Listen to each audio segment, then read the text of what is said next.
So mga idol, lilipat yung kapatid natin, nilipat yung hagdan para makuha yung kabila mga idol.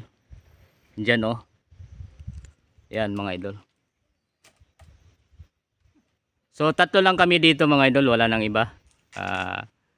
Yung paano yung pag-akyat or pagkuha ng dalandan mga idol oh. So pagkatapos dito kabila, meron naman dito kabila mga idol oh. So meron pa. Kayang kaya mga dalawang siguro mga 4 na karton pa to mga idol.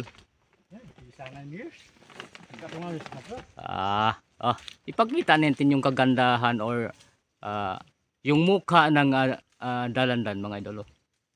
Yan oh. Wow.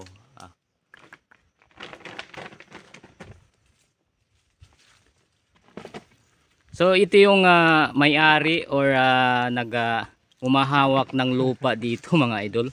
Si Gera. Yung kapatid natin. Tingnan mo. Naghahanap pa yan ng iba.